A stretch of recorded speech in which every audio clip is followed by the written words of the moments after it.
And now, please welcome our next panel discussion. The moderator for the Future of the Past panel is University of South Carolina professor Dr. Bobby Donaldson.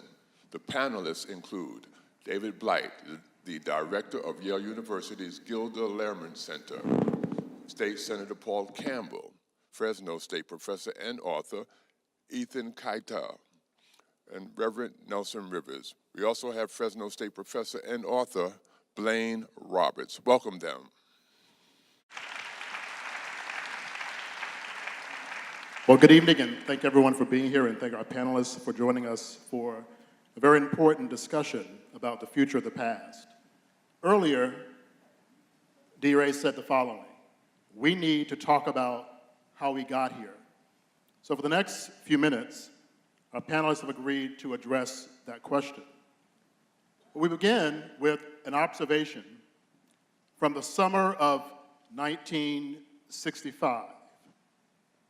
In an essay entitled "The White Man's Guilt," author James Baldwin makes the following observation: history, as nearly no one seems to know, is not merely something to read, and it does not refer merely or even principally to the past.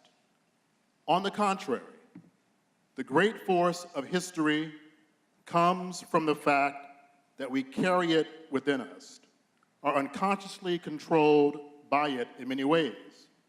And history is literally present in all that we do. It could scarcely be otherwise, since it is to history that we owe our frames of reference and our identities and our aspirations.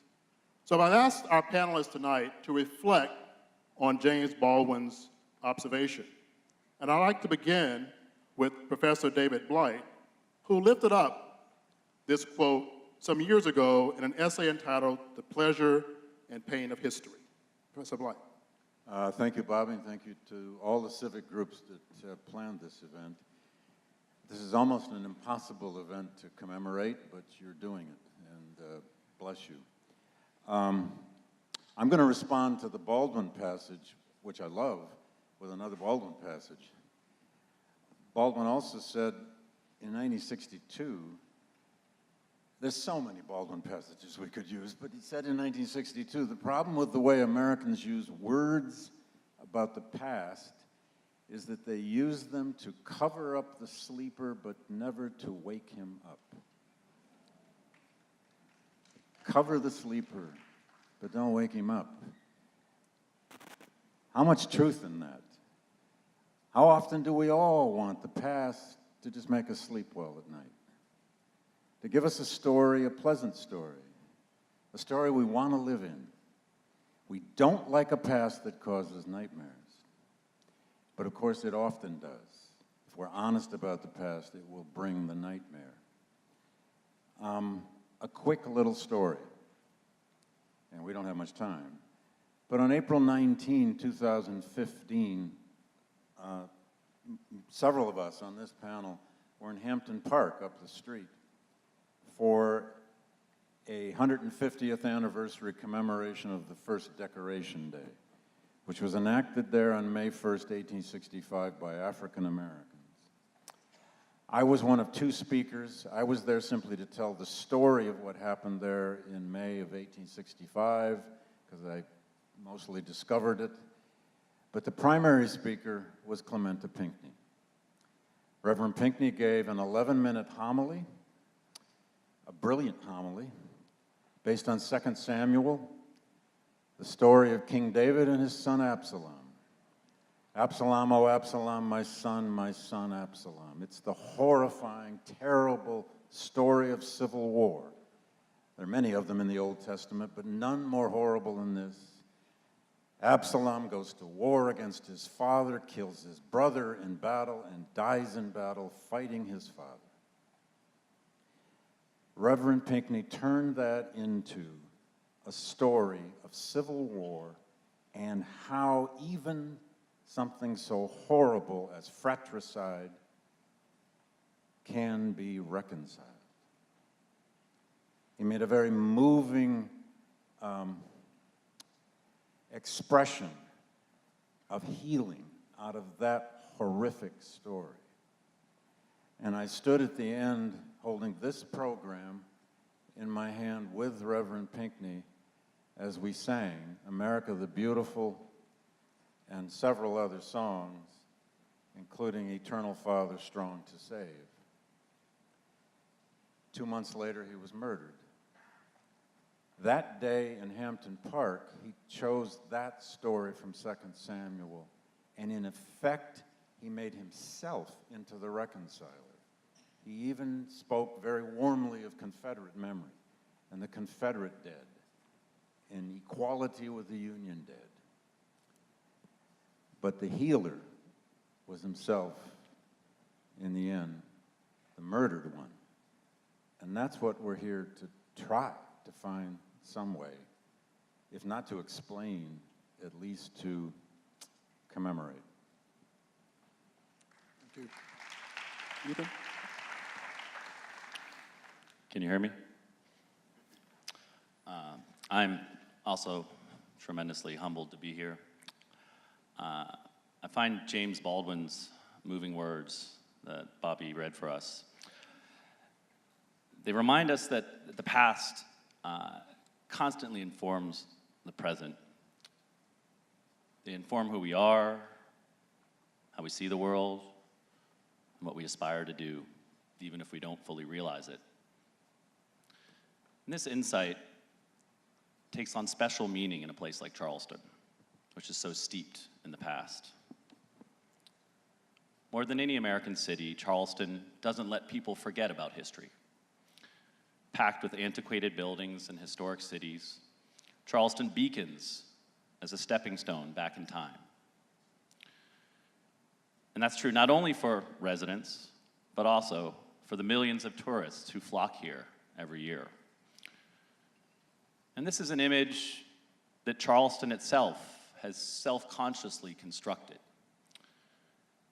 In 1924, Mayor Thomas Stoney proudly proclaimed Charleston America's most historic city.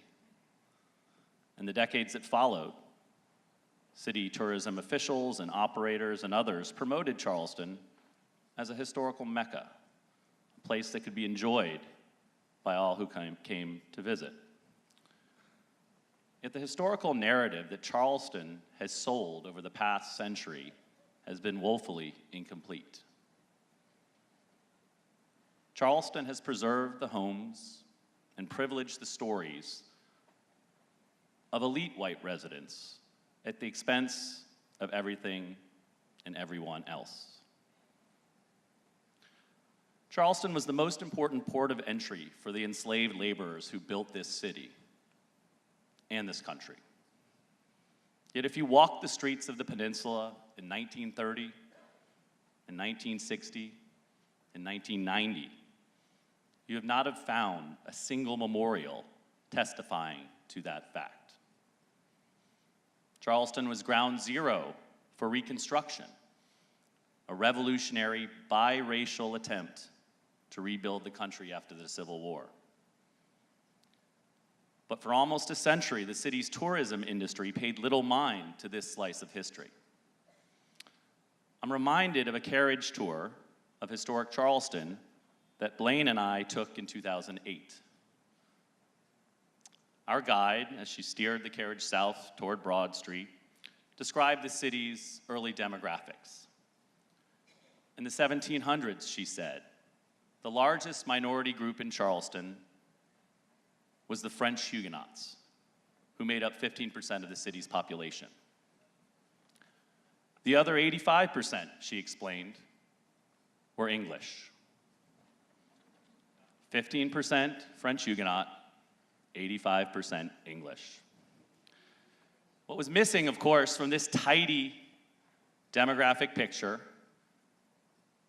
was Charleston's black population, its black residents, who throughout the 18th and 19th century represented more than half of the city's residents.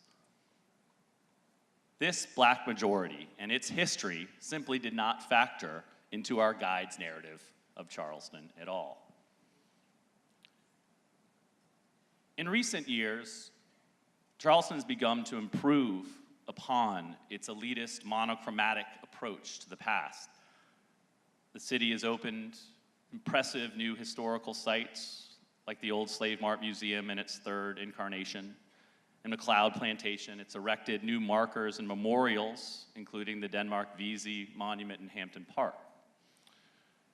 Still, Charleston, I would say, has a long way to go if it wants to truly live up to the billing of America's most historic city.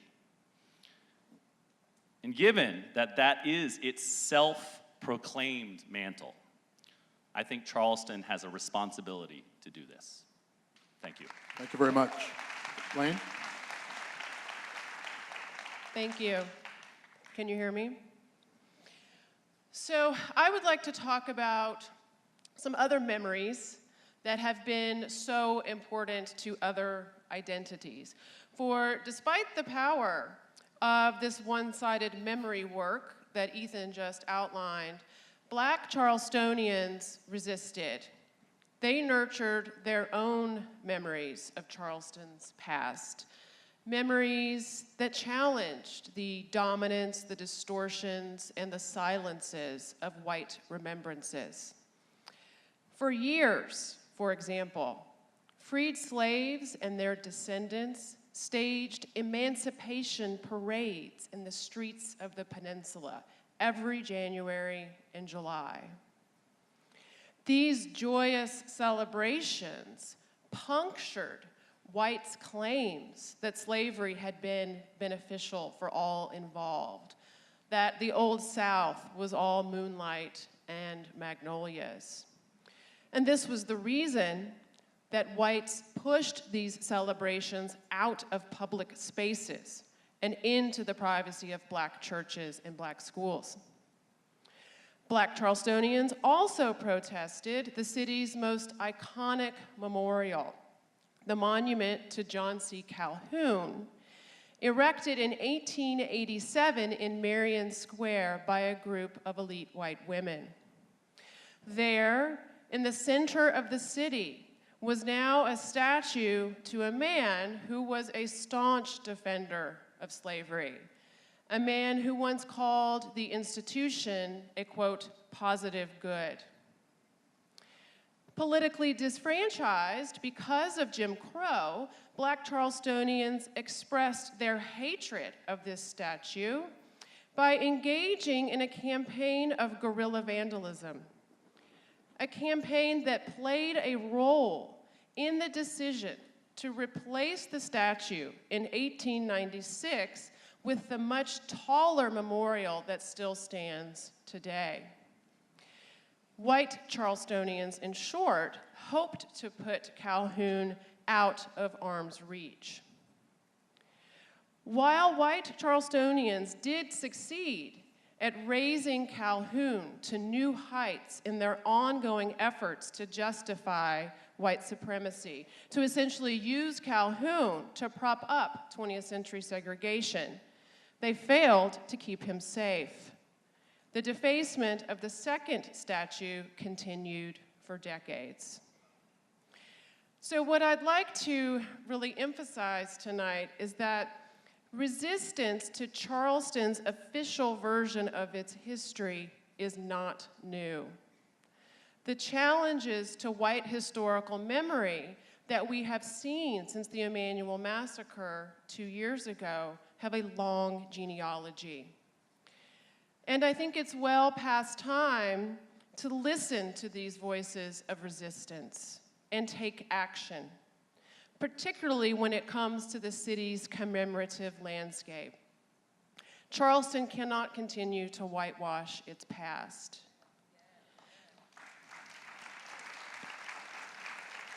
Exactly how the city should present its true, complicated, and often painful history is a good question, and it's one that we should probably explore tonight.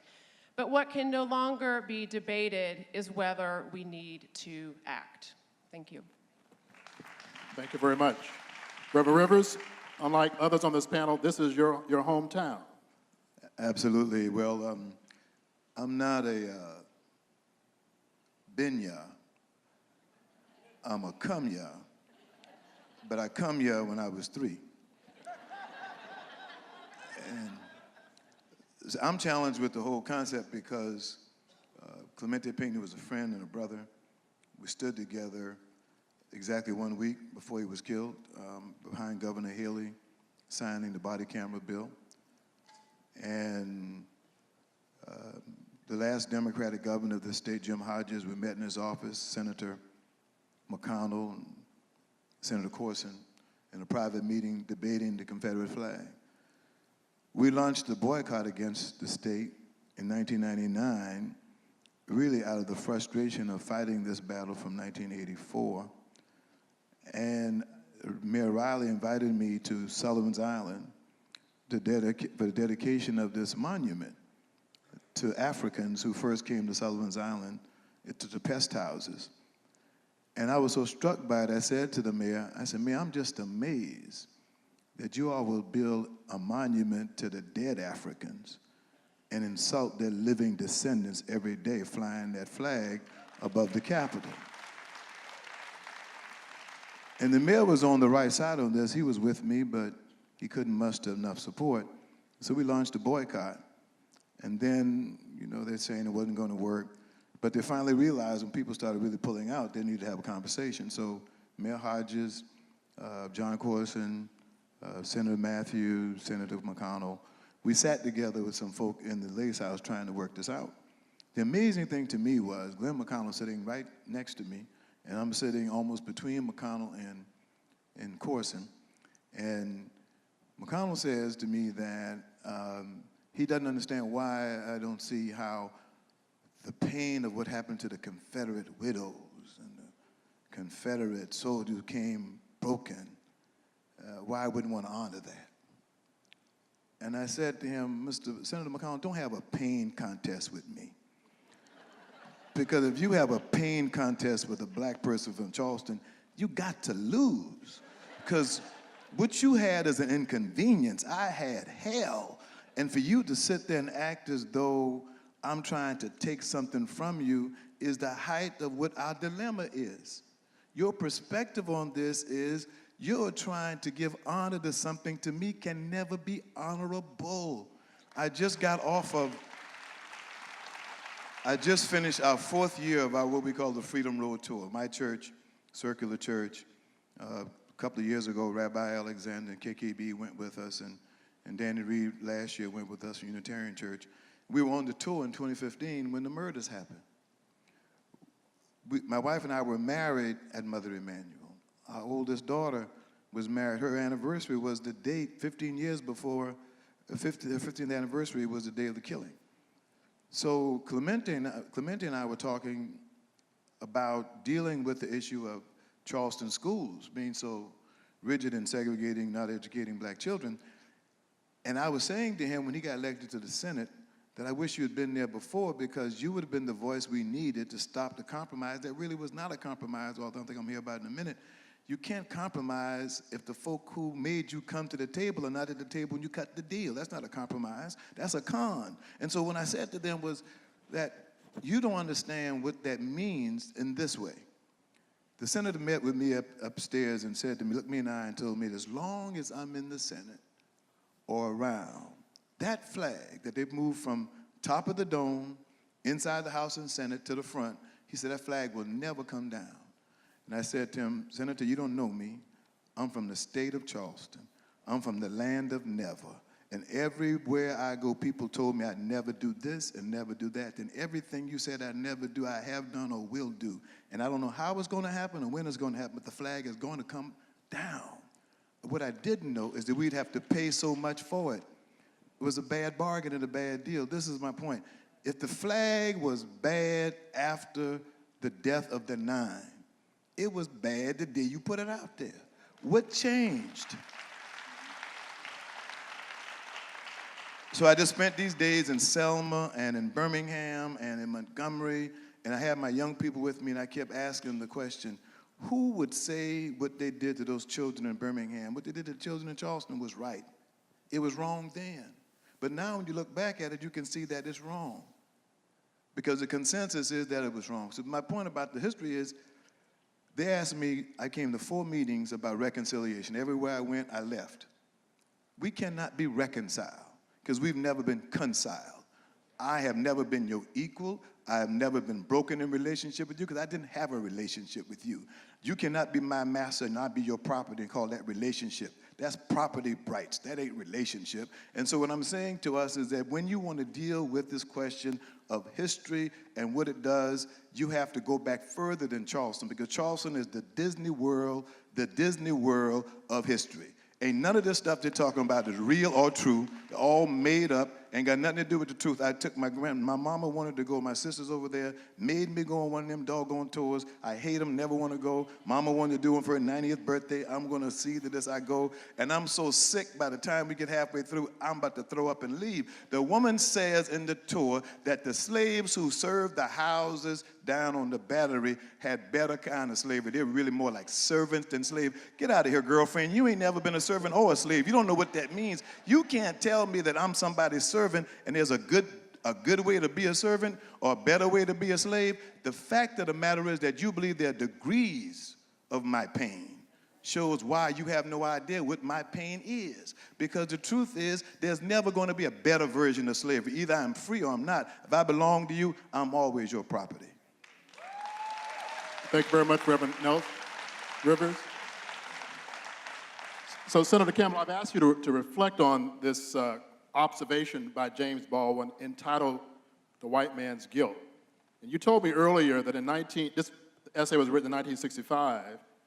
A year before that, you leave Chester to go up to Clemson. Is that right? That's exactly right. I was in Clemson in 1964. I grew up in South Carolina, and I've seen the things you're talking about. It was segregated schools.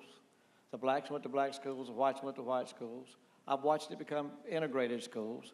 I think we made a lot of progress. I hear the things that are said today, but basically, I know we got a ways to go. But I tell you what, we've handled things with grace. We've handled things with forgiveness that we've done. My first year in the South Carolina Senate, I've been there 10 years, I sat between Senator Malloy, who was up here earlier, and Senator Pinckney. I was with Senator Pinckney, Reverend Pinckney, probably at 5 o'clock of the day that he was murdered. And we talked before he left to come to Charleston to go to the Mother Emanuel Church to lead the Bible study. I was with him then. And we can go back and talk a little bit about the history of South Carolina, but folks, we've come more than you give us credit for, in my opinion. We still got ways to go, but if you go back to when we had the flag over the dome, I mean, there was a compromise to get that flag moved, and it was put up for the wrong reasons. I will grant you that in 1961, as the 100th year of the Civil War. But it took some actions, progressive actions, to get it moved. We still don't move at a rapid pace in the General Assembly in South Carolina. But primarily, what the deal was, let's get that off the dome. I happen to be the president of the South Carolina Chamber of Commerce when Governor David Beasley tried to remove the flag. And he called us over to the State House, and I was with him, with the incoming chairman and the chairman that would follow, Bill Amick, and Paula Harper Bethea would follow him. And we sat down with him, and he said, what is the chamber's position on the flag? I said, Governor, we will help you remove the flag. And he said, will you give me a vote on that at your next meeting? And we did. And we had a unanimous vote for the business community to remove the flag. Now, it didn't work then. It was when Jim Hodges was our governor that we finally got it moved. There was still resistance in the General Assembly. For the right reason or wrong Senator, reason. you caught hell. You caught hell trying to bring the flag down at that time. Let me tell you where I caught the most hell, and this is a true story. My name was put out on the internet. I've read about you. And essentially, I got more postcards from some group in Massachusetts than I did from South Carolina, condemning me for advocating the flag coming down. In fact, is Charlie Way and I guess it was Tony Denny, chaired the Heritage Foundation, which raised money to try to advocate taking the flag down. And I had some threats over it. I just told the guy from Massachusetts he was never going to come on vacation in South Carolina. And I told him, I said, look, I tell you what, I'll never go to Massachusetts if you won't come to South Carolina. I mean, but in getting the flag down, and I wasn't in the Senate at the time, neither was Senator Malloy, and neither was Senator Kempson. We came later. Senator Malloy's been there 15 years, I've been there 10 years, and Senator Kempson's been there, I think, 4 years or 5, going on his 5th year. But the compromise, win, lose, or draw, was that we will take the flag off the dome, and we will build the African memorial on the State House grounds, and we will put it on the monument behind the honoring the dead Confederate soldiers who fought in the Civil War. So that was a compromise to do it. Now, the other compromise is what's called the Heritage Act. Now, you saw what happened in Louisiana. You saw what happened when they tried to take those statues down there. There was all kind of ruckuses and demonstrations and everything else. What the Heritage Act says is that no Revolutionary War, War of 1812, Mexican War, War between the states, Spanish-American War, World War I, World War II, Korean War, Vietnam War, Persian Gulf War, Native American or African American history monuments or memorials erected in the state on public property or any of the state's political subdivisions may be relocated, removed, disturbed, or altered. Now, there's a way to get around this. Basically, they said no streets, bridges, structures, parks, those type of facilities could also not be renamed. The way there's a way to get around it, it takes a 2/3 act of both bodies of the South Carolina General Assembly. It takes 2/3 of the South Carolina House. It takes 2/3 of the Senate. Now, when Senator Pinckney was murdered, there was a vote. The Senate led the way to get the flag moved to the museum in Columbia. The vote to remove the flag was 37-3. Okay, 37-3. The House stumbled over a little bit, but they finally come to their senses and removed that flag. So, in death, Senator Pinckney accomplished a lot, Reverend Rivers. He was the impetus to get the flag removed off the State House grounds. So, he was a good friend of mine. I mean, I sat between he and Gerald my first year in Columbia, got to know them very well. We had a really good relationship, and we exchanged a lot of different things. And I love the man to death, and it bothered me to hell and back when he was brutally murdered, along with 8 other people, and the 3 survivors that people tend to forget about. There's 3 people that were in that church when it happened. And so, at the airport, and in addition to being a state senator and being retired from Alcoa, I now run I'm the CEO of the Charleston County Aviation Authority. When you walk into the lobby, the main lobby of the airport, you will see an honor of those people that perished from the Mother Emanuel Church, and also recognize the survivors. So, history's a funny thing. You still got a lot of folks in this state that would tell you that I'm not for hatred, but I am for preserving heritage. And so the flag would not have been moved unless all these things happened. So maybe we're slow to take action, but we do take action in South Carolina. Maybe it takes a tragic event. I hope not all the time, because we've come a long way, Reverend Nelson. But basically, we still got a ways to go, and we're not stopping. I like living in this part of the world. I like living in Charleston. I like seeing the progress that's being made. Yeah, we're going to be slow, but I think in a lot of cases we're ahead of most states because we do work together. We have a good relationship between the Democrats and Republicans, between the blacks and the whites in the State House, and we're going to continue to make progress. Well, let's address this relationship for a moment. And we have a lot that we want to cover, but in the words of my grandmother, we're going to cut across the field and delve into some critical issue. So today, when I was walking from here to the College of Charleston, I never paid attention. I'd seen it, but never paid attention to the statue in Marion Square, and certainly never saw the inscription on the statue of John C. Calhoun that says, "Truth, justice, and the Constitution." Truth, justice, and the Constitution. And Senator, you just referenced the Heritage Act of 2000, and you also referenced the ruckus and demonstrations around the country in places like Louisiana and elsewhere.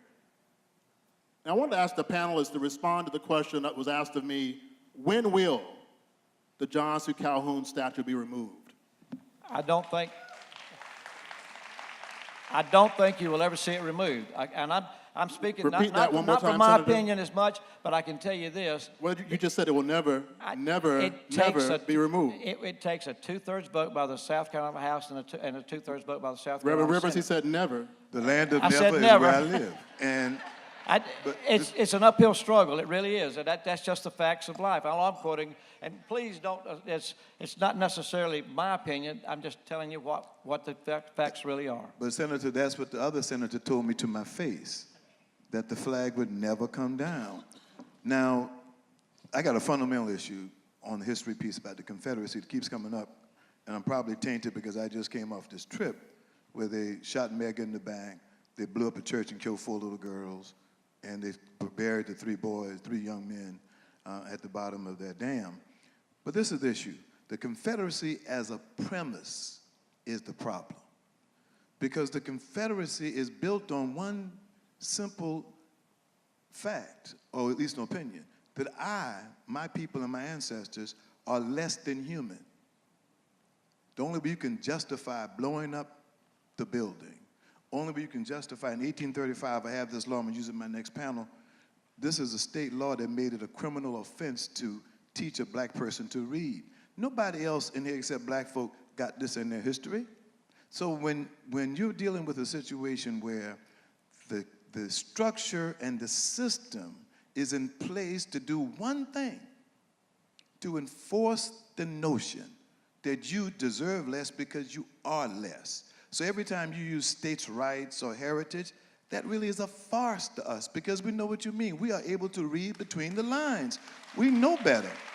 Yes, the Heritage Act included all those things, but the Heritage Act was written for one reason, to make it a felony to take that flag down. Because they knew, as sure as I'm sitting here, if you're gonna put the symbol up of the worst system in the history of modern mankind that made me the subject and made the world rich off my free labor and act as though I was down with that, then you're gonna find I'm gonna try every time I get to take the flag down. So what do? You make it a felony. Now that was not to protect the Denmark Vesey statue. That was not to protect Mary McLeod Bethune. That was not to protect any black people. That's just stuff you put in there. That's called trickeration where I'm from. You're trying to fool me and thinking you mean me. You don't mean me, you mean that flag. But you couldn't say it in 2000 because it's not nice to be just a raving racist. You have to be a subtle racist, and so you have to subtly say things. You could say it outright. When I came up, you could say the N-word to my face. You could talk about me on television, call me Negra until the sun goes down. Now you have to say, those black people. But you mean the same thing. So when we start talking history, the challenge we will always have is we have a disparate view of the Confederacy and the war because you, my brother, you, my brothers and sisters, the one thing you will never have is you are defined as nothing because of who you are. You will never have that. And so until you understand, every time you tell us we got to like or accept the Confederacy, what you're really telling me, I have to accept the fact that you told me I was less than human. In fact, 2 Charlestonians, Rutledge and Pinckney, made the argument that led the Continental Congress to decide 3/5 of a person. They weren't talking about you, brother. They weren't talking about you, sister. They're talking about me. When you're talking about me, I need to be able to step to you the way you step to me. And so when you call me out like that, I can't let you change history when you're not changing the truth. Thank you. Now, to frame this, Ethan and Blain, you've written at one point about the need to preserve a statue like that of John C. Calhoun. Recently, David, you led an effort, among others, at Yale University to change the name of Calhoun College. Let's have a conversation about why or when should the John C. Calhoun legacy be protected or be placed in a museum? Well, I didn't lead that effort. I served on a committee, the purpose of which was to produce principles by which a name could be changed, although we knew we were going to change it. Now, I would recommend to the senator, and I mean, I'm not a voter in South Carolina, so I don't have a vote on when Calhoun comes down. However, I would recommend the report. It's a 25-page report of the Committee on Renaming at Yale.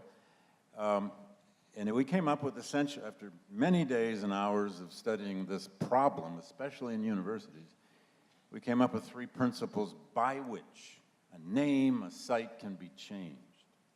One was rarity. You don't do it willy-nilly every day. 2 was non-erasure. If you do change a name, you have an obligation to educate about that which you've changed. But 3, in the middle, was This was a tough one. But when the person or the name's principal legacy violates either your Constitution, your mission statement, or your operating values, you shall have the right to change that name. The kind of law you passed, with all due respect, is not unlike, of course, the power to amend the U.S. Constitution, which takes 2/3 vote and makes it rare. But just the very fact that you would pass a law to protect the names, I mean, what are you afraid of? To protect the names of every kind of site across the landscape, it means that you are at least aware of what you're up against. And the last comment, the Reverend makes such an important point about the Confederacy. 1,000 times in my life, I have said to students or audiences, why doesn't the Confederacy just go away? It only lasted 4 years, for God's sake. Well, it was a big deal for 4 years. But why doesn't it just go away? And the answer, of course, has everything to do with race relations. When the Confederacy existed, it existed as a slaveholders' revolution to create an eternal slaveholders' republic. They lost. They really lost that war. And ever since, the lost cause tradition has been a set of beliefs, mostly about race, in search of a history. So Ethan and Blain, I want to read you quickly. If we do away with the monuments like the Calhoun statue, we risk erasing how these memorials reinforced racial inequality in the past. Yeah, so I want to be clear about this. We wrote a piece making the case that communities might consider leaving up these statues that we deem odious, that represent bad history, in favor of contextualization as an option. So in saying that communities might possibly leave them up, I don't want to be misinterpreted as saying that we think these statues are okay. So the argument in favor of leaving up a Calhoun monument or Jefferson Davis or Beauregard or whomever would be to somehow contextualize these monuments and to state very clearly the political work that they did for so long. These statues were designed to suppress the fact and ignore the fact that white Southerners seceded from the Union in defense of slavery. It's very simple. And so they were put up to say the war was not about the defense of slavery. The war was about a defense of states' rights, some kind of high-minded constitutional principles. So for decades, these statues were in these very public spaces all over the South. And for decades, those statues did very significant political work. People walked by them every day, and they still do. And white Southerners and black Southerners were told this is what the war was about. It was not about slavery. So one of the risks in taking them down is that we sanitize the landscape and erase the fact that those statues were there doing that work for so long. So that is something to talk about and consider. Ethan? And I would add that one of the principles that you all came up with at Yale, that is to not erasure, to avoid erasure, is what we were really trying to get at. And I think it's worth remembering that there are upwards of 1,000 of these monuments and memorials to Confederate leaders and generals and the like, and soldiers across the country that were erected not immediately after the war in most cases, but decades after the war. These are artifacts not of the Civil War. They're artifacts of the Jim Crow South, of the segregated South, of the South that was lynching African Americans 2 or 3 people a week. And so my fear, our fear when we wrote this article, was to say, what happens if we do take all those down? And I recognize fully that maybe the good of that, of people not being reminded by of what Calhoun stood for, by walking by him every day in Marion Square today, might outweigh the needs of history, of historians like us. But But I fear that we would whitewash the fact that these monuments were erected, that we spent decades, America spent decades putting these up. Imagine, imagine if Germany had spent decades, 50, 60 years after World War II, putting up monuments. But the Nazi the soldiers. analogy doesn't work. Why? Because I'm telling you, take it down. Doesn't matter if you agree or not, because the flag, Calhoun does not insult you. Calhoun does not celebrate your degradation. Calhoun does not celebrate the fact that you were put down, kept down, and used and abused. So the first thing is, with all due respect, I frankly don't care if you agree. Take the flag, take the thing down. Now the other part of this is, though, really, look at what you, I follow your logic this way. I just got off the tour. There are many great monuments that have been built. Alex Sanders is a great friend, great president of the College of Charleston, founder of the law school. Alex's grandfather was a Confederate soldier. He came home, had to walk back from the war. And he said the only people who want to honor that are the folk who never fought in it. So we got a lot of toy soldiers, a lot of dress up on the weekend folk. It ain't got nothing to do with what really happened. It was so heinous that even the folk who were in it did not want to remember it or go back down the road. Fast forward. Now, as a why son did of they a get put Baptist up? preacher, you don't cut preachers off, but I know that the lights up here is flashing, so we have 4 minutes. American time? Or Confederate time? Which, It's not our time. I will take my little minute or so and tell you that you don't rewrite history by removing those statues. And you can say all you want to about it, but we need to learn from the past. If you don't learn from history, you're going to repeat it. And there's a lot of really ugly, brutal things that went on in the South. But it just wasn't in the South. But so many people in this state had family that were lost to the Civil War. I'm talking about whites. And they see it as heritage. They see it as honoring their family. And you can look at it how you want to, but that's exactly how they see it. And there is a way to get the statue taken down, but it takes a 2/3 vote. And I count votes all the time. I'm very effective in trying to get legislation through. And Reverend Rivers, I just don't see it happening. Unless we have a complete change in the South Carolina General Assembly, I don't see it happening, and that's the fact. Professor Blight wants to chime in, and we'll start now with our concluding remarks. I'll just conclude. I am all for writing better history, layer it, deepen it. But there's another monument in this town that I want everybody to go out and look at. It goes to Blain and Ethan's point. It's down in Battery Park. It's that incredible 1932 monument labeled "To the Defenders of Charleston," the one with the gigantic Roman soldier with wings and a Roman helmet looking out at Fort Sumter. You probably drive by it and never stop to look, but stop and look at the inscription on that monument. I urge you not to take it down because I use it so much to teach with. At least don't do it in a hurry. But the inscription at the bottom of that says everything about what the lost cause became. It says, "Count them happy who for their courage and devotion endured a great fight." Think about that. What was the Civil War? A great fight. What was it about? You don't know. What were its results? You don't know. That's what the war became in American memory. It became a great fight. It was about nothing but valor on thousands of monuments. Causes and consequences are not as easy to put on memorials and monuments, but it can be done. Next to that monument, think creatively. Imagine what kind of memorial and monument, maybe an entire museum, if Joe Riley and his team can pull it off, to the slave trade and slavery, can be the answer to the "count them happy" in a great fight. Ethan and Blain?